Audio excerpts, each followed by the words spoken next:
Pesona si gadis desa, episode 174 dengan judul Berjanji Tidak Akan Menyentuh.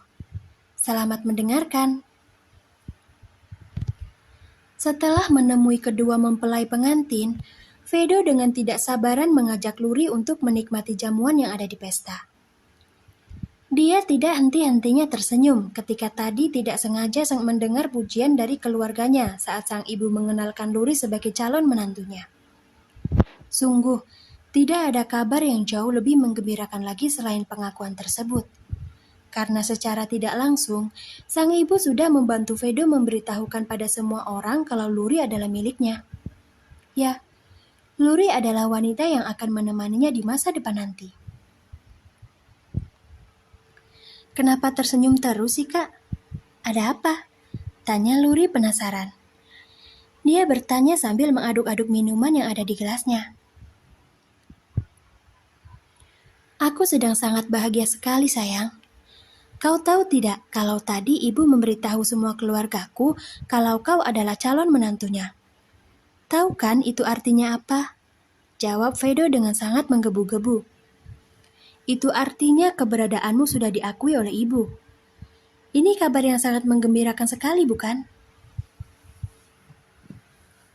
Minuman yang ada di tangan Luri hampir saja tumpah kalau Vedo tidak sigap membantu memegangnya. Saking kagetnya Luri mendengar perkataan Vedo, tangannya menjadi sangat lemah seperti tak memiliki tulang. Sungguh, Luri sangat amat tidak menyangka kalau Bibi Abigail akan berkata seperti itu pada keluarga besarnya. Ini benar-benar sangat mengejutkan. Ya Tuhan, apakah ini tidak terlalu cepat untuk Bibi Abigail mengakui siapa aku di depan semua keluarganya? Bagaimana jika di kemudian hari aku dan Kak Vedo ternyata tidak berjodoh? Bukankah hal ini akan membuatnya merasa sangat malu ya? Batin Luri resah.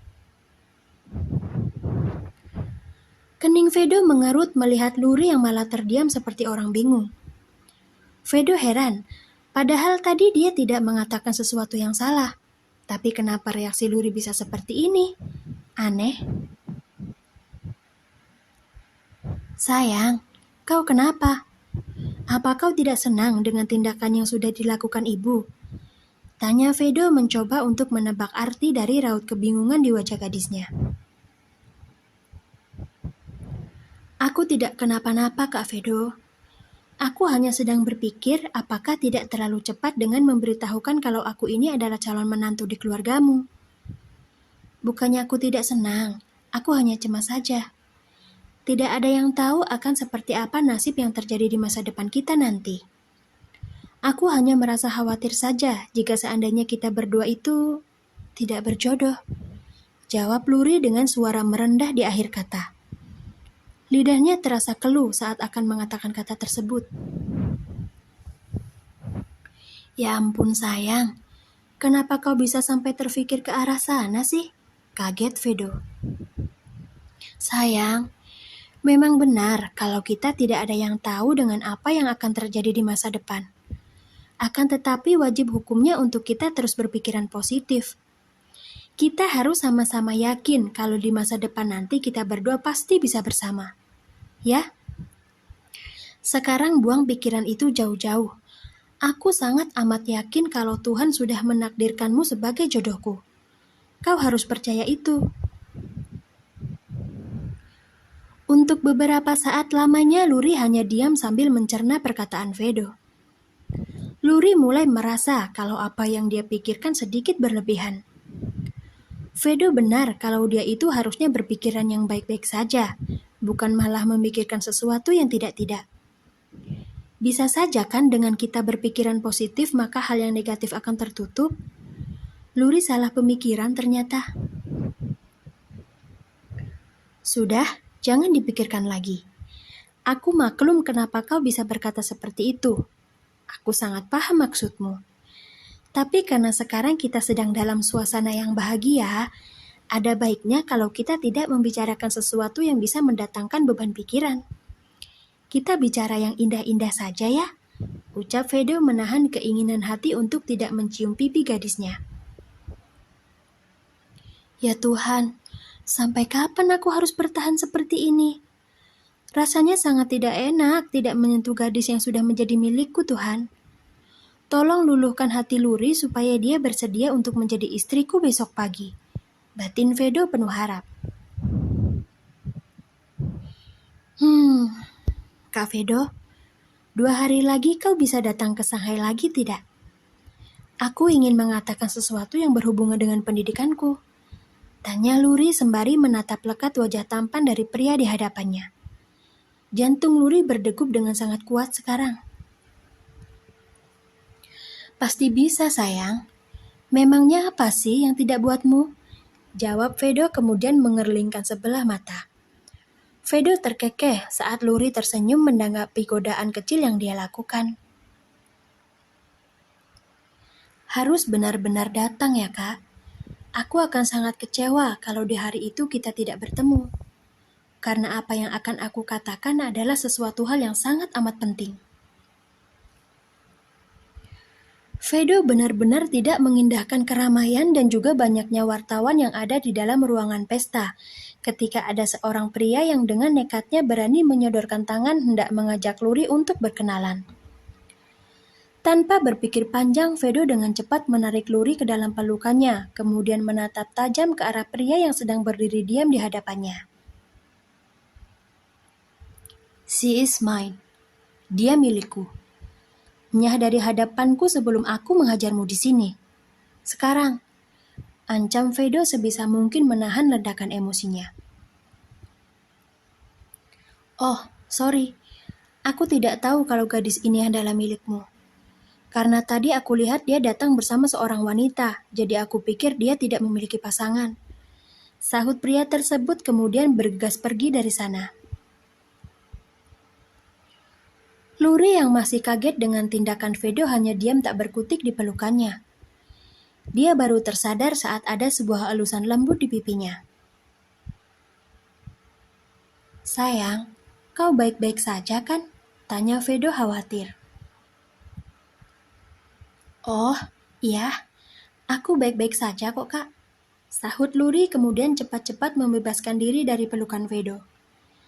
Segera Luri mengedarkan pandangan untuk memastikan kalau kejadian tadi tidak dilihat oleh wartawan. Bisa gawat jika kedekatan mereka sampai terekspos. Jangan khawatir, aku pastikan tidak akan ada majalah atau media yang berani menerbitkan foto adegan aku yang sedang memelukmu, sayang. Takut sekali sih, aku kan jadi gemas melihatnya. Ucap Vedo sembari menoel dagu Luri yang terlihat begitu panik. Apa kau yakin, Kak? Kalau adegan tadi sampai masuk berita kemudian dilihat oleh ayah dan ibu, mereka pasti akan sangat khawatir, Kak. Dan aku tidak mau hal itu sampai terjadi. Aku tidak mau ayah dan ibu memiliki beban pikiran. Mereka sudah tua dan sakit-sakitan. Jawab Luri dengan suara yang syarat akan kecemasan. Sadar kalau gadisnya benar-benar sedang sangat ketakutan, Vedo memutuskan untuk mengajak Luri keluar dulu dari tempat pesta. Dia tidak boleh egois. Vedo tentu sangat tahu kalau Luri selalu mengutamakan perasaan kedua orang tuanya di atas perasaannya sendiri. Karena itulah dia memilih mengajaknya pergi untuk menenangkannya terlebih dahulu.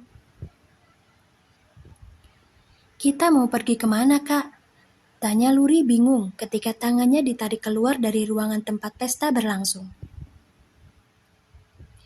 Kita akan pergi ke tempat yang tidak akan ada orang yang bisa melihat kebersamaan kita, jawab Vedo. Luri menelan ludah. Di dalam kepalanya mulai muncul pikiran yang tidak-tidak. Luri takut kalau Vedo akan mengajaknya pergi ke sebuah tempat yang mana bisa membuat mereka berada dalam situasi yang tidak seharusnya. Aku tahu kau pasti sedang memikirkan yang tidak-tidak tentangku, kan? Tanya Vedo sesaat setelah mereka memasuki lift. Vedo berniat membawa Luri ke lantai atas hotel ini karena di sana ada sebuah taman indah yang biasanya Vedo datangi bersama dengan sepupunya. Hehe, maaf Kak, aku tidak pernah datang ke tempat seperti ini sebelumnya. Maklum, Aku hanya gadis biasa yang tidak paham dengan kehidupan orang-orang kaya sepertimu. Jawab Luri tak mengelak dari pertanyaan yang dilayangkan oleh Vedo. Tenang saja sayang. Mungkin aku dulunya memang bukan laki-laki yang baik. Akan tetapi senafsu apapun aku padamu sekarang, aku bersumpah tidak akan pernah menyentuh sesuatu yang bukan menjadi hak milikku. Kau gadisku, calon kekasihku, dan kesucianmu adalah suatu kehormatan yang harus aku jaga. Luri tertegun begitu mendengar perkataan Vedo. Benarkah kata-kata mulia ini keluar dari mulut seorang pria yang dulunya begitu rajin bergonta-ganti wanita? Luri terharu, benar-benar sangat terharu setelah mendengar janji Vedo yang tidak akan merusak kehormatannya. Semoga kau menepati janji yang sudah kau ucapkan barusan, Kak. Batin Luri dalam hati.